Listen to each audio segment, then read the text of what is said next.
Hello दोस्तों, कैसे हैं आप लोग। आई होप आप सभी लोग बहुत ही ज़्यादा अच्छे होंगे। तो दोस्तों, स्वागत है आप लोग का आज की इस वीडियो में, जहां मैं फिर से आप लोग के लिए लेके आया हूं एक और रियल लाइफ हॉरर इंसिडेंट जो कि हुआ गुड़गांव के एक बीपीओ में। और दोस्तों, आज का ये जो हमारा इंसिडेंट है, ये हो ना हो आप लोग के रोंगटे खड़े ज़रूर कर देगा और आपको ये सोचने में मजबूर कर देगा, क्या हमारे अलावा भी कोई ऐसी दुनिया है जिसके बारे में हम बहुत कम जानते हैं। तो बिना किसी देरी के आइए बढ़ते हैं इस कहानी की तरफ। तो बात है करीबन 2005 की, जब गुड़गांव के एक बीपीओ जिसका नाम होता है सैफरन, वहाँ पे बहुत सारे एग्जीक्यूटिव्स काम करा करते थे। उन्हीं एग्जीक्यूटिव्स में एक एग्जीक्यूटिव थी जिसका नाम था रोज़।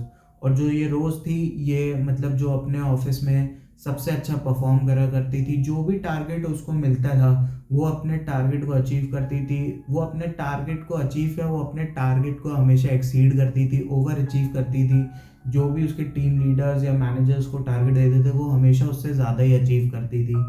और वो साथ ही साथ काफ़ी सिंसियर एम्प्लॉय भी थी। वो टाइम से हमेशा ऑफिस आ जाती थी और टाइम से ही चली जाती थी। कई बार जब उसके टारगेट अचीव नहीं भी होते थे, तो वो देर रात तक बीपीओ में बैठ के अपने टारगेट्स पे वर्क करा करती थी। ये चीज़ देख के जो उसका हायर मैनेजमेंट होता है, वो काफ़ी ज़्यादा इम्प्रेस्ड होता है उससे।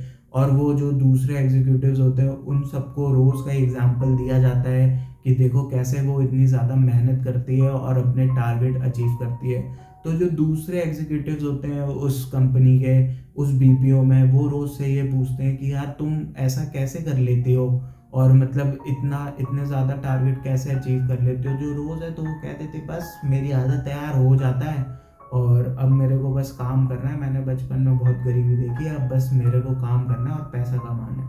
तो ये सारी चीज़ें रोज़ उनसे कहती है। तो रोज़ साथ ही साथ पूरे जो बीपीओ में बहुत ज़्यादा फेमस भी हो गई होती है, क्योंकि उसको हर महीने एम्प्लॉय ऑफ द मंथ का अवार्ड भी मिलता है। उसकी एक दोस्त भी वहाँ पे होती है जो कि उसकी बेस्ट फ्रेंड होती है, जिसका नाम होता है अंजलि। ये जो भी सारे काम थे वो रोज़ अंजलि से शेयर करा करती थी। अंजलि भी अपने सारे काम रोज़ से शेयर करा करती थी। इवन जो रोज़ थी, वो कई बार अंजलि के भी टारगेट फुलफिल कराने में उसकी हेल्प करा करती थी। वो इतनी सिंसियर एम्प्लॉय थी अपने कंपनी की।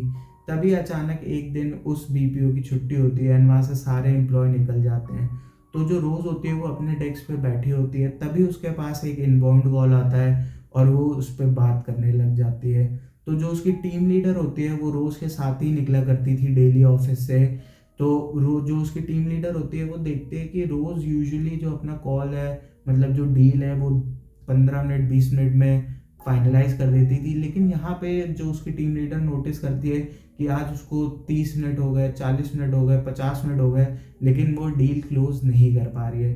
तो उसकी टीम लीडर सोचती है शायद इसको किसी सपोर्ट या हेल्प की ज़रूरत होगी, तो मैं इसकी हेल्प करती हूँ। तो वो जाती है दूसरे फ़ोन पे और वो रोज़ की लाइन पे कनेक्ट करती है। रोज़ की लाइन पे जैसे ही वो कनेक्ट करती है, वो एकदम हैरान रह जाती है। उसको सुनाई देता है कि जो रोज़ है वो अकेले फ़ोन पे बात करे जा रही है और जो दूसरी तरफ से तो कोई बोल ही नहीं रहा है। और ये चीज़ देख के जो टीम लीडर है वो काफ़ी चौंक जाती है कि ये 1 घंटे से किससे बात कर रही है, उस साइड तो कोई है ही नहीं। जो उसकी टीम लीडर है वो ये चीज़ भी नोटिस करती है कि रोज़ मतलब काफ़ी ज़्यादा इरिटेटेड है और फ़ोन पे काफ़ी ज़्यादा परेशान होकर बात कर रही है। तो फिर जो उसकी टीम लीडर है वो वहाँ से उठती है और जाती है रोज़ के पास और उससे पूछती है कि रोज़ क्या हुआ, इतनी परेशान क्यों, क्या कोई बात हो गई, और फ़ोन पे तो कोई है नहीं, तुम किससे बात कर रही हो 1 घंटे से। तो जो रोज़ होती है वो थोड़ी सी मतलब उस टाइम पे परेशान होती है। वो कहती है नहीं नहीं मैम, कुछ नहीं, मेरी कॉल कंप्लीट हो गई है, चलिए कोई नहीं, अब चलते हैं, घर चलते हैं। तो जो उसकी टीम लीडर होती है वो देख लेती है कि वो परेशान है, इस टाइम पे बात करने का कोई फ़ायदा नहीं, मैं इससे कल आके पूछूंगी कि क्या बात हो गई थी और ये इतनी परेशान और इरिटेटेड क्यों है।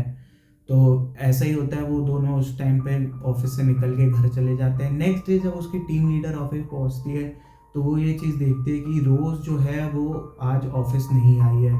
वो बहुत बहुत देर वेट करती है रोज़ का, लेकिन रोज़ उस दिन ऑफिस नहीं पहुंचती है। तो जो उसकी टीम लीडर होती है वो जाती है एचआर डिपार्टमेंट में और वहाँ पे ये चीज़ पूछती है कि रोज़ ने आपको कुछ बताया था क्या कि उसने कोई एप्लीकेशन डाली थी छुट्टी वगैरह के लिए। तो जो वहाँ का एचआर डिपार्टमेंट होता है वो उनको उसको बताता है कि नहीं, रोज़ ने ऐसे कोई एप्लीकेशन नहीं दिया और हमारे पास कोई इन्फॉर्मेशन नहीं है। तो जो उसकी टीम लीडर होती है वो काफ़ी ज़्यादा परेशान हो जाती है, क्योंकि रोज़ उन एम्प्लॉय में से नहीं थी जो बिना बताए छुट्टी ले लिया करती थी। वो एक बहुत ही सिंसियर एम्प्लॉय थी। ऐसे करते करते अगले दिन भी रोज़ नहीं आती है और फिर वो जाती है उसकी टीम लीडर एचआर डिपार्टमेंट के पास कि कोई आपके पास इंफॉर्मेशन है। ऐसे करते करते करते एक हफ्ता गुजर जाता है। एक हफ्ते गुजरने के बाद जो उसकी टीम लीडर होती है वो जाती है हायर मैनेजमेंट पे और हायर मैनेजमेंट को बताती है कि कैसे उसकी एक बहुत ही अच्छी एम्प्लॉय नहीं आ रही है एक हफ्ते से। तो जो हायर मैनेजमेंट होता है वो मतलब एचआर डिपार्टमेंट को कॉल करता है और उनसे बोलता है उस लड़की के बारे में पता लगाने का। तो जो एचआर डिपार्टमेंट होता है, तो जो रोज़ ने उनको एड्रेस दिया होता है वहाँ पे जाते हैं वो लोग और पता करते हैं। तो उन वो चीज़ सुन के बिल्कुल शॉक हो जाते हैं, क्योंकि वहाँ का जो ओनर होता है वो उनको बताता है कि भैया हम लोग तो काफ़ी टाइम से यहीं रह रहे हैं और जो मैं अपना घर है वो किसी को रेंट पे भी नहीं देता हूँ और यहाँ पे हम ही लोग रहते हैं, रोज़ नाम की लड़की कोई नहीं रहती यहाँ पे। तो ये जब एचआर डिपार्टमेंट आके ये सारी चीज़ें मतलब बताते हैं ऑफिस में आके, तो ये सारी चीज़ें उसकी टीम लीडर के लिए काफ़ी शॉकिंग होती है कि रोज़ गलत एड्रेस क्यों देगी, क्योंकि वो तो एक बहुत ही मतलब अच्छी एम्प्लॉय थी, बहुत ही सिंसियर एम्प्लॉय थी अपनी कंपनी की।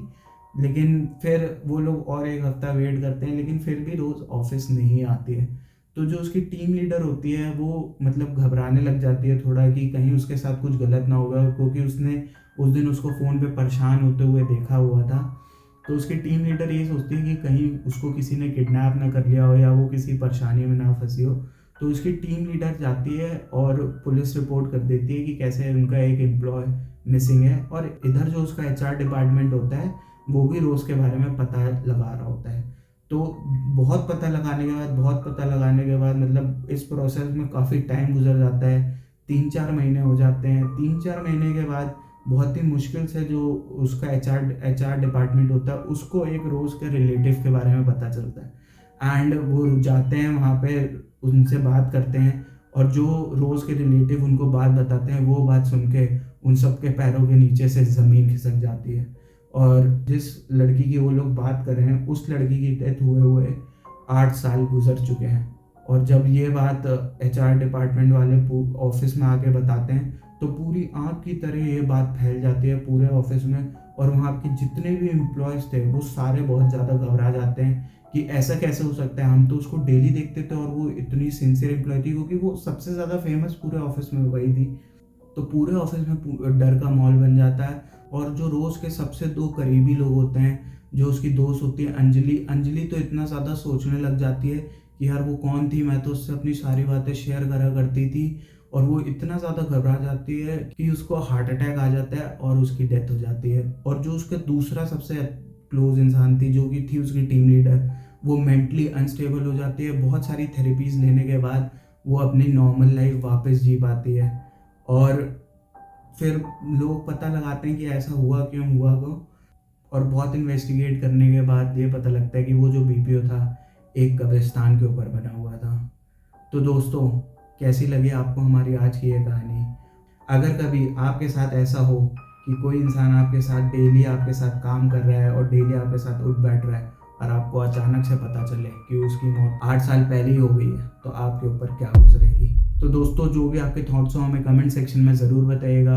और अगर आपको ये स्टोरी और वीडियो पसंद आई हो तो वीडियो को लाइक ज़रूर करें। अगर आप हमारी वीडियो यूट्यूब पे देख रहे हैं तो चैनल को सब्सक्राइब, और अगर फेसबुक पे देख रहे हैं तो पेज को फॉलो करना ना भूलें। मिलते हैं ऐसे किसी रियल हॉरर इंसिडेंट के साथ आपको अपनी अगली वीडियो में। तब तक के लिए जय श्री राम।